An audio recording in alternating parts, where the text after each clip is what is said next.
Romulus and Remus, names carved in the stone of eternity, whispered on the winds that cradled the 7 hills. From their tale a city rose, Rome, the eternal, born in blood and bound by fratricide. Who were these twins, cast from prophecy, nursed by a she-wolf, and driven by a destiny as fierce as the Tiber's flow? To some, they are myth, shadows of a primal past. To others, the architects of an empire that would consume the world. Their story is one of love and rivalry, of divine will and mortal ambition, where the clash of brothers forged a legacy that echoes still. In the midst of Rome's beginning, where earth and sky bled for greatness, their saga unfolds, a tale of 2 souls who shaped a civilization from the embers of their bond. In the ancient hills of Latium, where the gods whispered through olive groves, the city of Alba Longa stood, its throne a beacon of power and peril. Descended from Aeneas, hero of Troy, its kings ruled under the weight of divine favor and divine dread. Numitor, a just king, held the crown, but his brother Amulius, hungry like a wolf, coveted its gleam. Through treachery, Amulius usurped the throne, casting Numitor into exile and silencing his line. Yet, the heavens would not be stilled. A prophecy stirred, its voice a tremor in the oracle's heart. From Numitor's blood, twins would rise, their birth a spark to topple a traitor and forge a new destiny. Amulius, gripped by fear, sought to choke fate's decree, condemning Numitor's daughter, Rhea Silva, to a life of chastity as a vestal virgin. But Mars, the god of war, beheld her beauty, and in their union, the seeds of Rome were sown. Romulus and Remus, twins herald of a prophecy that no man could chain. The Tiber flowed, a silver vein through Latium's heart, its waters bearing the weight of fate. Amulius, usurper of Alba Longa, trembled at the prophecy of twins born to Rhea Silva, their divine blood a threat to his stolen throne. In dread, he tore Romulus and Remus from their mother's arms, condemning the newborns to death. Bound in a basket, they were cast into the Tiber's entrance, left to the mercy of its currents, where mortal hands sought to drown the will of gods. Yet fate is not so easily undone. The river, gentle as a mother's breath, cradled the twins, guiding their fragile vessel to the muddy banks beneath a fig tree's shade. There, a she-wolf, fierce and tender, heard their cries. Drawn by the whispers of Olympus, she nursed them with her milk, her den a sanctuary. Faustulus, a humble shepherd, found the twins, their eyes aglow with destiny, and raised them as his own. In the wilds, Romulus and Remus grew, their bond forged in survival, their hearts alight with a purpose the world had yet to name. Beneath the rugged hills of Latium, where the Tiber's song mingled with the howls of wolves, Romulus and Remus grew, their spirits as wild as the land that cradled them. Raised by Faustulus, the shepherd, and his wife Arca Laurentia, the twins knew nothing of prophecies or thrones, only the toil of herding, the thrill of the hunt, and the bond that tethered their hearts. Tall and fierce, they became leaders among the shepherds, their courage a flame that drew men to their side, and their rivalry a spark that flared in every contest. Yet destiny's call could not be stilled. Whispers of a she-wolf's milk and a basket on the Tiber haunted them, shadows of a buried truth. When a clash with Numitor's herdsmen led to Remus's capture, fate stirred. Romulus, swift as a storm, freed his brother, and Faustulus, burdened by secrets, unveiled their origins. They were no shepherd's son, but heirs of Alba Longa, born of Rhea Silva and Mars, marked by a prophecy to unseat a tyrant. United, the twins turned towards their birthright, their souls ablaze with the gods' undying will. With the truth unveiled, Romulus and Remus stood as heirs of prophecy, their hearts a furnace of divine wrath. United, they marched on Alba Longa, a tide of vengeance against Romulus, the usurper who sought to drown their destiny.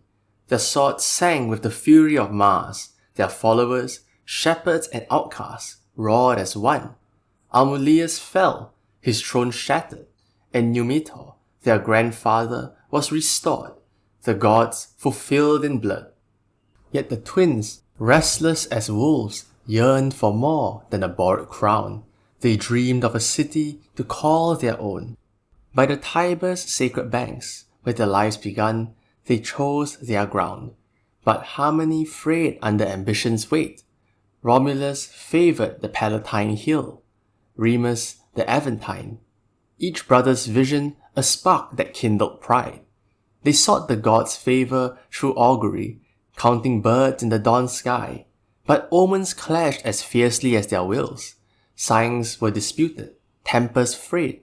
The twins, once bound by a she-wolf's milk, now stood divided, their dream of Rome teetering on the edge of a blade. On the Palatine's crest, where Rome's first stones would rise, the air grew heavy with a scent of betrayal. Romulus and Remus, twins bound by blood and prophecy, stood divided, their rivalry a fire that devoured their once unbreakable bond. Romulus, resolute, marked his city's bounds with a furrow, a sacred line etched in the earth. Remus, defiant, mocked his brother's claims, leaping the boundary in jest or challenge. His laughter, a spark in the tinder dry dawn. The act ignited Romulus's wrath. In a moment of fury, of fate's cruel design, he raised his hand against his twin. A blade flashed, or a blow fell. Myth shrouds the deed in shadow, but Remus crumpled, his blood seeping through the soil of the city he would never rule.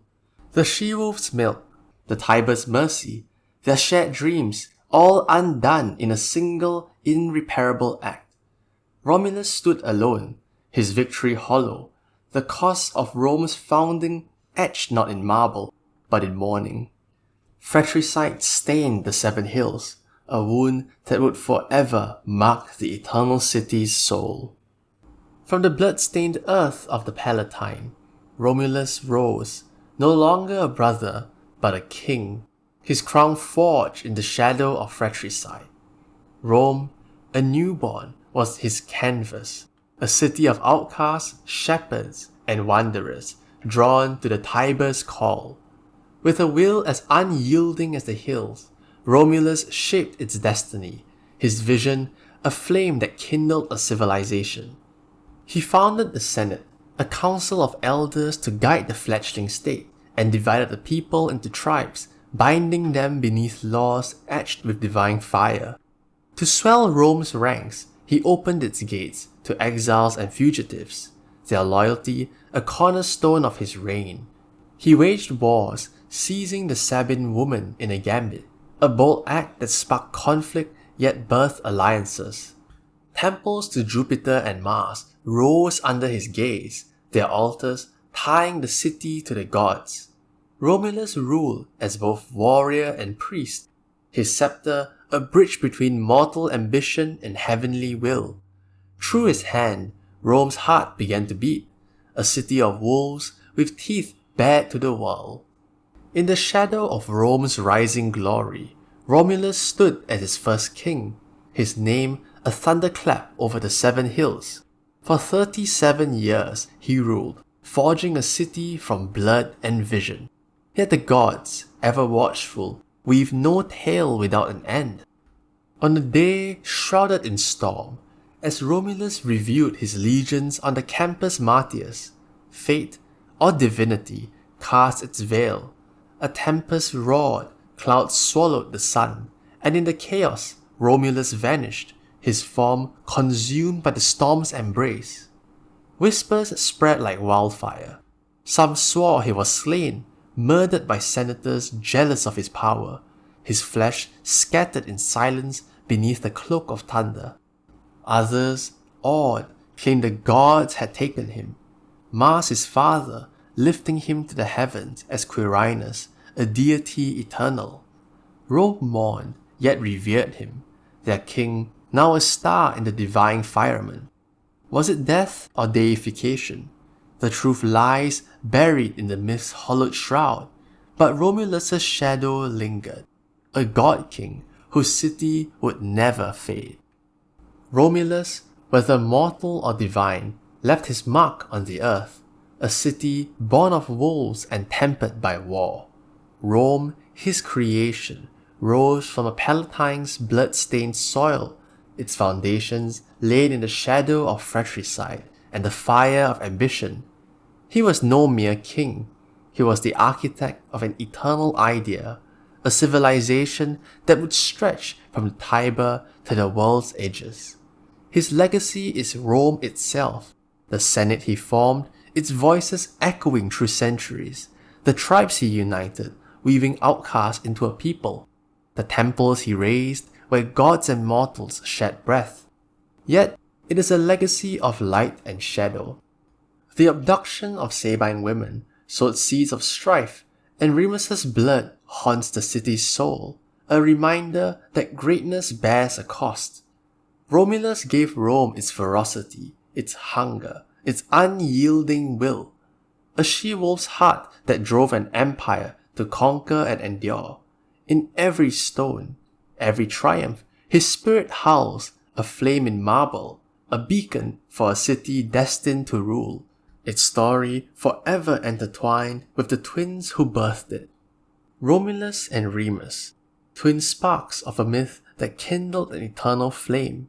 From the Tiber's cradle to the Palatine's crest, their saga wove a city from prophecy and pain. Born of divine will, nursed by a she-wolf, they toppled an usurper and dreamed of a realm to rival the gods. Yet love turned to rivalry, and blood stained the earth. Remus's fall, a wound that Rome would carry forever. Romulus, king and founder, forged a nation of wolves and war. His name, a star that either ascended or fell in a storm's embrace. Their tale is no mere legend, but a mirror of humanity's heart, ambition and sacrifice, unity and strife, and the cost of building something eternal. In Rome's stones, it triumphs. Its ceaseless hunger the twins endure, and their story a whisper on the 7 hills. Where destiny calls and brothers clash, a city rises, its spirit unbroken, and its howl carried through the ages. Thank you for watching.